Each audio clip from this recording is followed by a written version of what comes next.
Well, all right, Vinny, we need to just tell Suns fans to just be nice and calm here. You've been here before. Your team's been picking number 10, and a guy seemingly falling into your lap. Surely history will not repeat itself. Everyone remain calm. Yeah, because what is available to the Suns? Kasparas Yakuchonis, the point guard from Illinois, is still out there.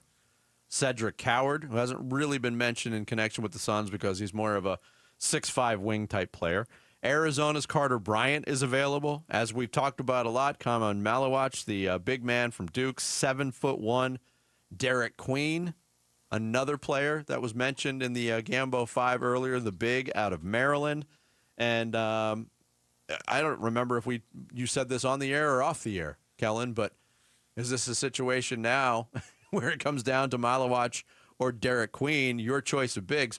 The Suns need a big body in the worst way. In the worst way. With this draft pick. So you could almost assure it's going to be one of those two. Malawatch is the better pick? Yeah, he is for sure. The size is ridiculous. He's 7'2", 7'7" wingspan. Like, he dominated the interior at Duke.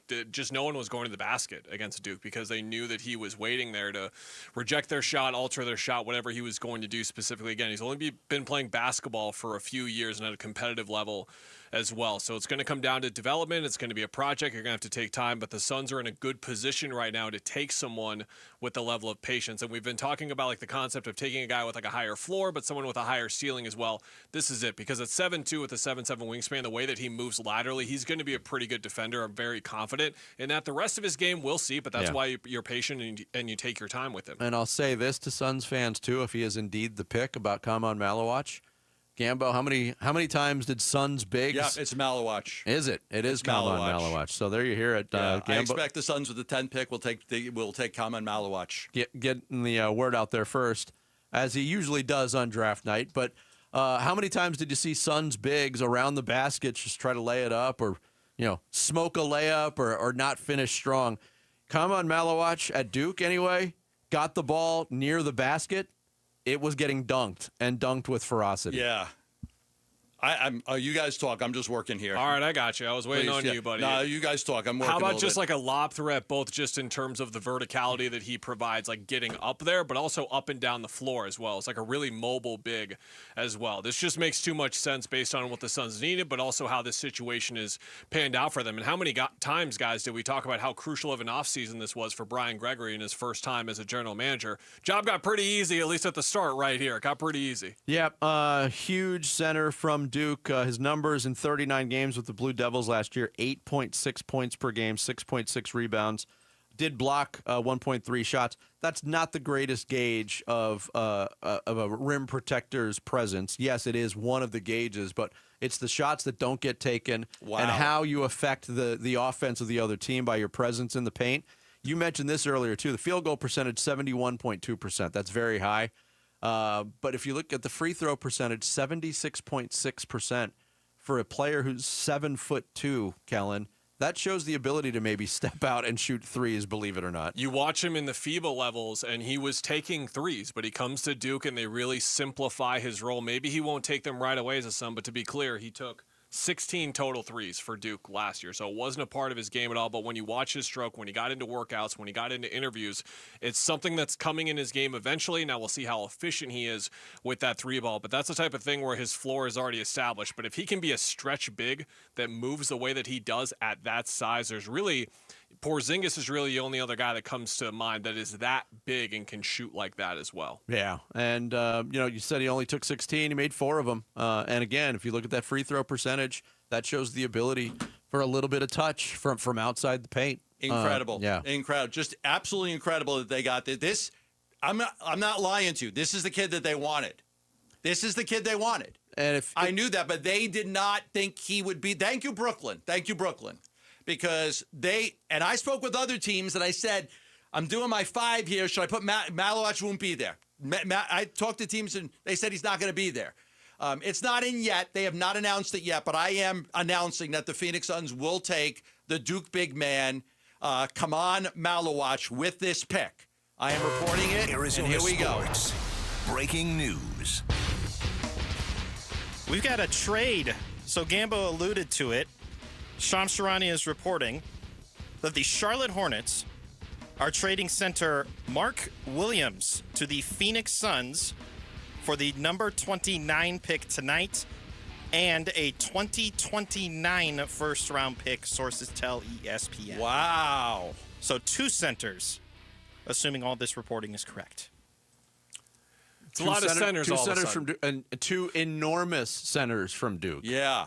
And everyone will remember Mark Williams, of course, because he was going to get traded to the Los Angeles Lakers. They desperately needed a center after the Luka Doncic deal. And then some medical concerns started to really pop up with him. I'm guessing the Suns do not have those same kind of medical concerns because not only are they giving up 29, they're giving up a pick in 2029 as well. So 2 first-round picks they send over to acquire Mark Williams. So they give up the 29th pick this year. And what was the other pick? 2029 first-round pick. Which is the one that's very protected. Here's the pick That from is Adam the Silver. Cleveland. With the 10th pick in the 2025 NBA Draft, the Houston Rockets select Khaman Maluach from Rumbek, South Sudan, the NBA Academy of Africa in Senegal, and Duke University. Bobby Marks, player profile. Khaman Maluach, a long, mobile center with elite defensive tools, a defensive anchor with superb timing and instincts. He's a lob threat with solid hands and the ability to finish in traffic. Malawatch plays with a high motor and is a hard-nosed competitor. Well, there it is. The pick Right. is by Houston, going to the Phoenix Suns. Come on, Malawatch, but also the breaking news that Mitch shared with us, too. Suns swinging a proposed trade. The number 29 overall pick tonight and a 2029 first-round pick to the Charlotte Hornets. Lots of trades between the Suns and the Hornets. Yes. Mark Williams. We just said moments ago the Suns need a big body in the worst way. They just got They 2. just added 14 feet and 4 inches of center. What does this mean for Nick Richards? Yeah, what does it mean for Oso Gadaro, too? Oso could play some 4. He could. Man. Well, that 2029 pick, and what I was going to say there, Gambo, that is the last of these 3 first-round picks that they got from Utah, where it is the worst pick, meaning the highest pick in the draft, like in the 20s or whatever, Cleveland, Minnesota, and Utah. So it's that 2029 first, so you're not trading one that's unprotected. You're trading one that you have a pretty good idea that it's going to land somewhere in the 20s. So you give up 2 picks in the 20s. In order to get a center, the timing here is obviously fascinating. They just take Malawatch, and that's the type of situation where Malawatch falling into your lap. Now you don't need to trade for Mark Williams, but they're doubling down. They're grabbing 2 centers immediately. Williams only makes $6 million this year, but he is due for a contract extension the year after that. And the Suns have to get cheaper in some kind of way. They're going to get more expensive the year after that, assuming you trade 2 first-round picks in that kind of situation. So there are more moves here to get done. Yes. Have to be, because you just added $6 million in salary without eliminating any salary. Well, it should be now we know that Micic and Cody Martin are going to be gone, but fascinating. So the Suns get Malawatch, the guy that they wanted all along, and then they go out and double down and go get another center. Wow. Thanks for watching Burns and Gambo. Click to see more from the guys and hit the button in the middle to subscribe so you never miss a video from Arizona sports.